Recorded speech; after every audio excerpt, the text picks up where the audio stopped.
Greetings and welcome to the family.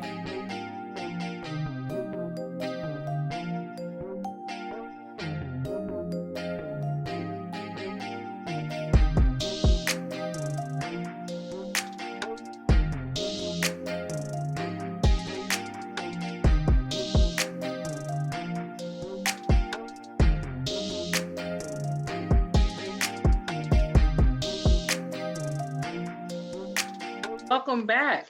So today we're going to talk about overcoming challenges. Look at what challenges are, how you perceive challenges, and then what you do to overcome those challenges. So this is Three Docs and a Mic. So we are three sisters that have terminal degrees in our particular area. And then we're going to go ahead and reintroduce ourselves for all of our new listeners. And my name is Dr. Sophronia. Greetings, I'm Dr. Kamoya. Greetings all, I'm Dr. Riaja. Thank you, ladies, for introducing yourself. And like I said, we're going to talk about overcoming challenges. So I'm going to put out there just a question to Dr. Riaja. How do you perceive a challenge, or how do you classify a challenge? So I think of challenges as things that are a struggle or things that I perceive that I don't have the resources to easily accomplish or achieve. So when I talk about resources, I can be referring to skills, ability, time, things of that nature. So that's kind of what I think about with regards to challenges. Okay, thank you. So just those resources and making sure that you have what you need in order to overcome that challenge. Dr. Kamoya, what do you think about when you hear challenges? When I hear the word challenge, I think of just things that are hard, or even things that are resistant. So when I think about challenging people, right? Resistant people. And when I think about challenges, I always try to think about how can I grow within that challenge? So this person or this thing is in my life for a reason. And how can I come out on the other side? What are the lessons I need to learn when I experience challenges? Nice. So what are those lessons you need to know, and how can you grow through them? When I think of challenges, it's similar to both of what you and Dr. Riaja said. It's an opportunity to really look inward and figure out, why am I going through this difficult time right now? Do I have the resources in order to get through this difficult time? Or do I need help? Where can I call on my village to help me pull things together? Right?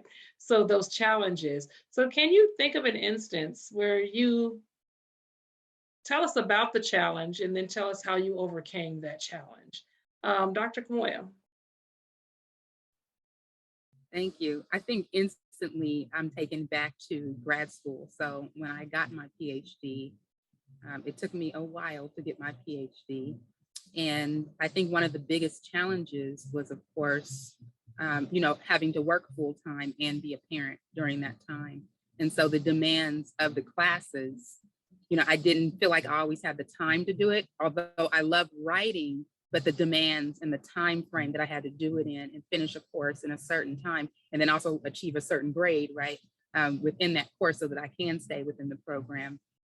It was a motivator as well as a deterrent for me. And so I had to put myself in a different headspace so that I can get those papers done. And I'm a procrastinator too. So I would wait until like the last minute, but that added stress seemed to be what I needed to actually write some of the best papers. And I've gotten A's on all of those papers that I've written last minute, and realizing that my mental and physical state, it just wasn't a healthy way of being. And so having to access something, trying to write those papers early, or having to access the knowledge to write those papers early and be on time, it just wasn't working for me. So I had to really find that imbalance where I could show up as a student. I can still show up as within my family, for my family, as well as within my profession during that time. And so having to balance, or have the perfect imbalance of all of those things, really it got me thinking in a different way. And so how I overcame that, of course, is I kept telling myself, people are looking at you, right? And so my extrinsic motivation actually was a little higher because I was working in service of young people and their families, and even my peers, younger, older, same age, didn't matter. Me actually being in this program and everything that I learned, of course, I would go back and tell people because I was excited. I loved to learn.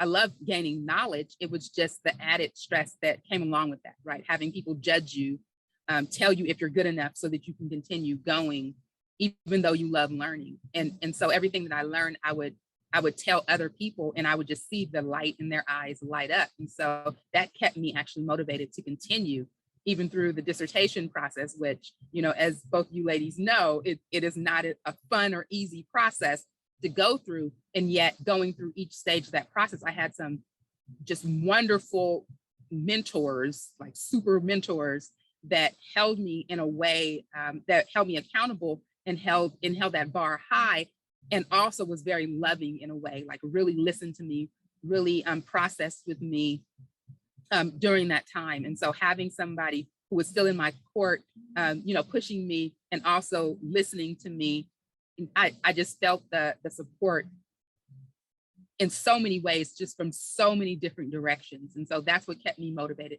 to actually continue to do it. And that's how I feel like I overcame it. It was actually my village pulling the strength, the energy, the positivity from my village that really kept me going.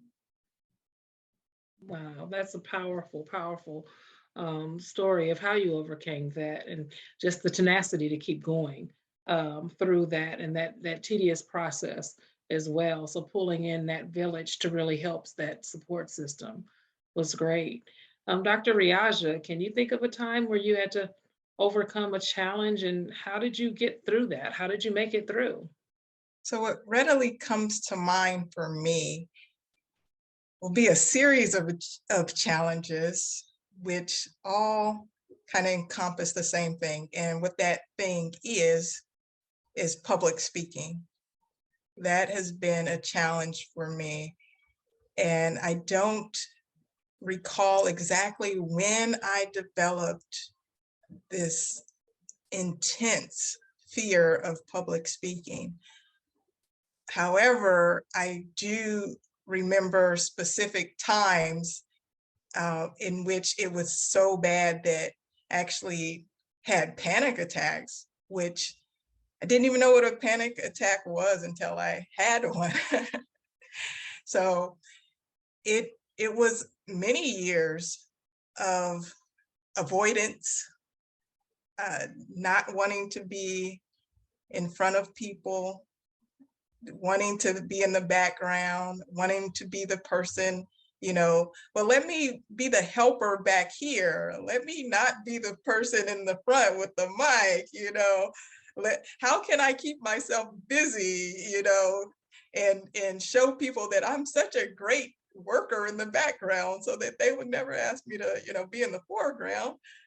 So it really took being in school, at the graduate level, and then on to my doctorate, to where it was a requirement. You had to be in front of the class. You had to make presentations. It was part of your grade. And I absolutely hated it, but I had to do it. And over time, it became easier for me. I stopped having, the panic that was associated with it. Also, just using some relaxation skills was very helpful for me. Taking those deep diaphragmatic breaths,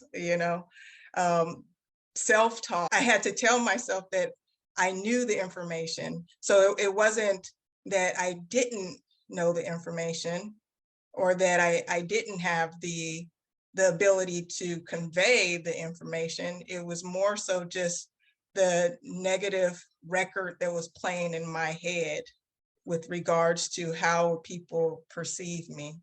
And once I got out of that vicious cycle of playing that record over and over again, and just focusing on the content of what I was delivering and not worrying about,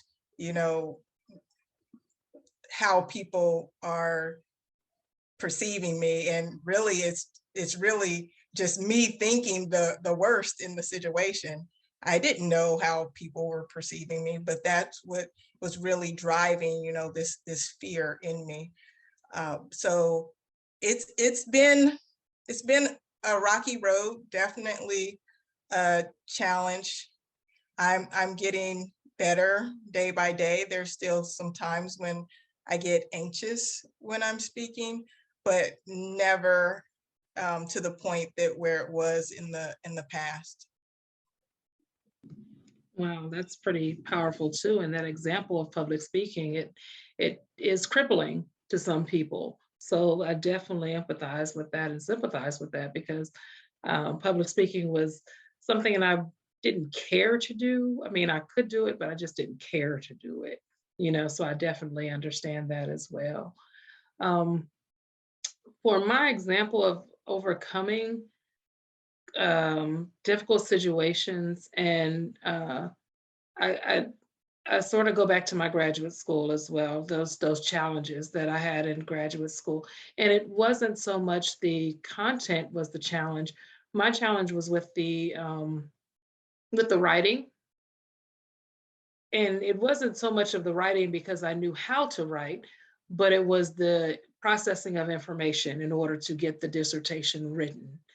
And I was always they put me on a time schedule, and they put me on this thing where it had to be very linear in its thought process. And I'm able to think linear because I'm very analytical. However, I cannot write very linear.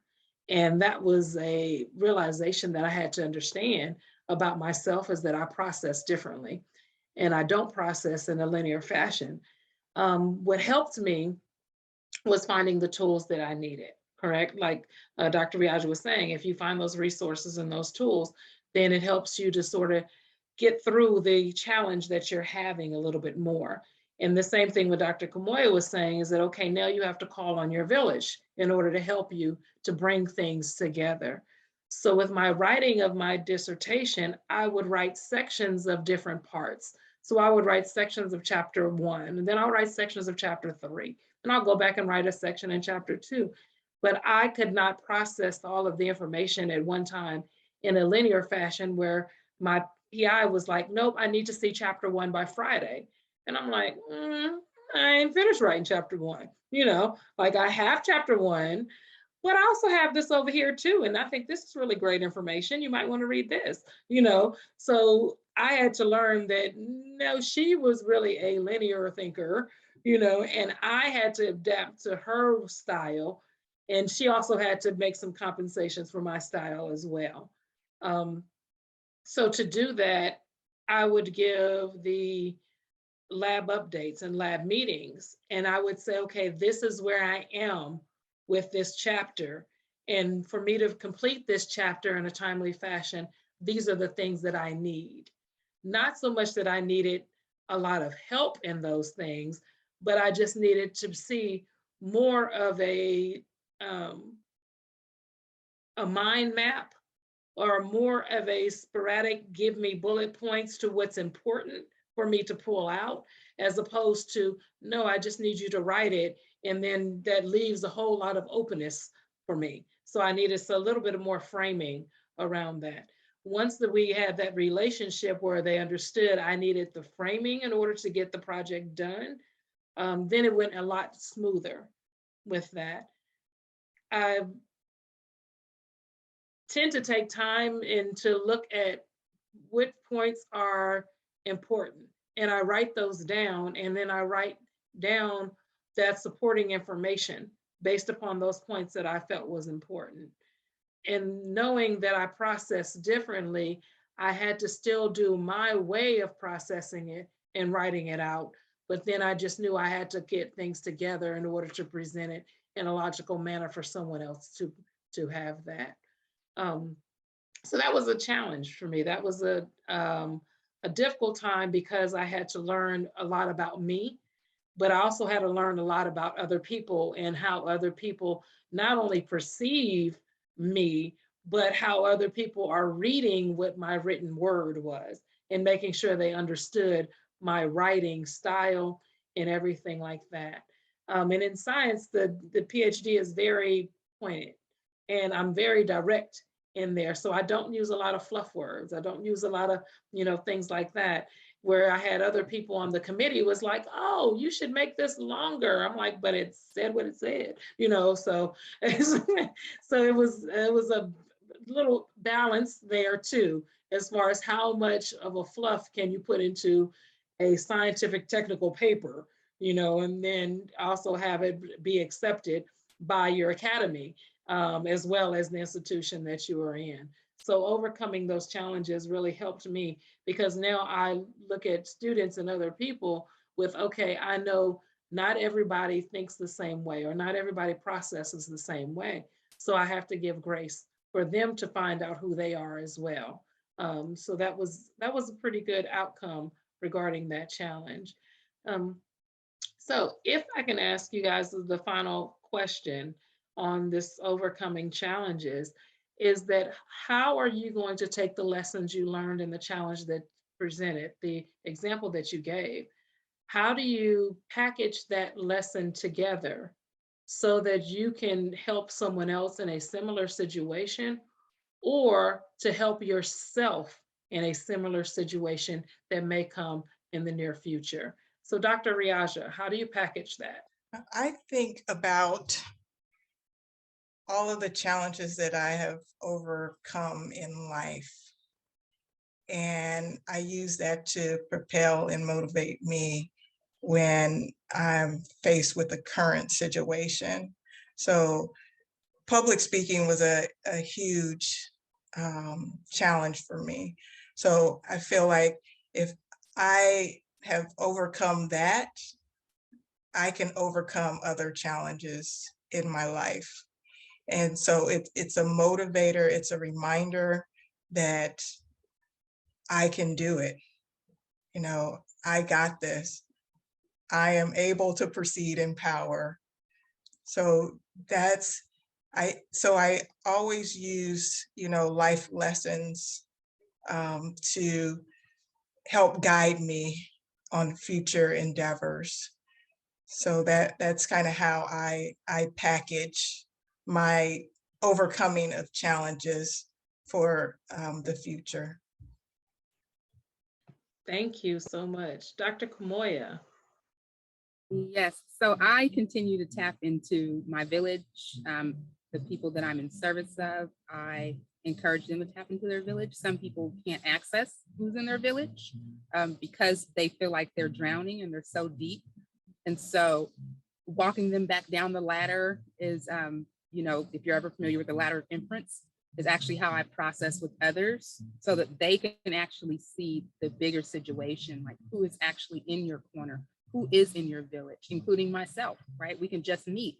And now I'm a part of your village and you can be a part of my village. And so expanding thinking around support and what that looks like and who are the positive people in your village. There's also negative people in your village. And so for me, even those negative people in my village, I still listen, I still take in, I still observe what their behaviors and what they're trying to tell me.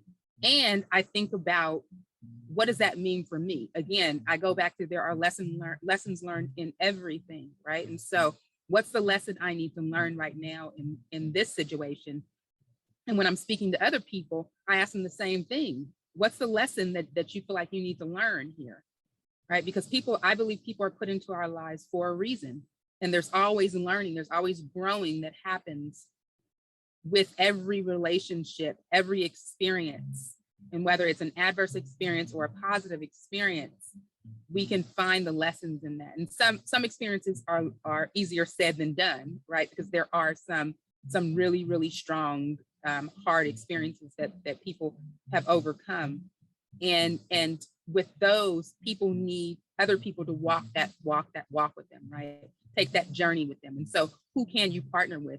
Does it have to be a mental health professional? Can it be a practitioner of restorative justice? Can it be a practitioner, a life coach, right? So who would work for you, and just helping them expand their thinking around who can you add to your village? Who will be a positive force in that village? Who may be a negative force in that village? How can you turn that negative into a positive, or use that negativity to feel something else that's maybe the undercurrent or the below the surface that you haven't really explored yet? Why is that in your life for a reason? I believe everything is in your life for a reason. And why is that in your life right now, right? What's going on with this? And let's kind of unpack that a little bit and peel back those layers, so that we can really see what's going to help you out. I can give you advice all day, and yet my advice works for me because I've tried it, but it may not work for you, even though we've experienced, quote unquote, the same, we may be in the same situation. And so really listening to that person and truly partnering with that person, I would say, and just going off my experience, I partnered with a lot of people through my dissertation process in particular, just a lot of people. And they didn't even have to know what my dissertation was about, or even understand my experience, because they've never, gone through it. It was just being with me, walking that walk, that journey with me, and knowing that I have somebody that I can decompress with. I have somebody who's going to hold me in that way, in various ways. And I had so many people in my village, I can't even begin to name them all. And just know that I can process. People are going to hold me accountable. I think about my son when he was 12, and he's like, why are you watching TV? Don't you have a paper to write? And I'm like, you're so right. I have a paper to write, right? And so even looking at young people who are very attuned to what you need. And so really, instead of saying, I'm the adult, why are you telling me what to do? Just really letting it soak in what this young person before me is actually trying to say. And to me, that undercurrent was, you are my role model, right? I'm still in school. You are my role model. So I'm going to need you to step it up so that I can continue to step it up. And I heard that loud and clear. And so having that, be absorbed, and I can see it. It's very vivid memory for me. And I laugh about it actually now, because he was one of the motivators in my life that would hold me accountable when I wasn't on point. And so again, just thinking about your village and everybody who's in your village, and just the little things that they can do or say to just help you, keep you motivated so that you can achieve. Wow, so powerful. Thank you, ladies, for doing that and repackaging those experiences and those feelings that you had right before you did that challenge. That's important. But then also, like Dr. Kamoya was saying, was knowing when to call on your village to help you go overcome those challenges as well. And I would say my lesson or take back from that is just grace, allowing people to be who they are, accepting them, knowing that they have the ability and the capacity to complete any task that's given and put before them. So that really helps shape and frame how I see people that are even going through a challenge, or those that have just came out of a challenge, or those that are just about to go into a challenge, right? Because we don't know where we are in this whole spectrum of life. So we have to give that grace to those people as they go through, and the grace to ourselves as well. I know Dr. Riaja talked about the self-talk, right? So if we're doing self-talk, we have to be able to give ourselves that grace that we'll make it through this challenge. We can do this. Remember the last time we had the same issue? We made it through. So we're gonna make it through this one too, and we can get this done. And knowing that you have that village there. So that is amazing. Well, thank you, ladies, for a great conversation. And I know that this topic probably resonates with a lot of you out there. So if you have any time or an example where you have overcome a challenge and you would like to share how you did that to help another person out, please comment on it. Send us a message. You can DM us and just let us know that challenge and how you were able to overcome it and how it's affecting your life as well. We would just like to hear from you. So thank you so much. And as always, we say proceed in power. Proceed in power. Until next time. Proceed in power.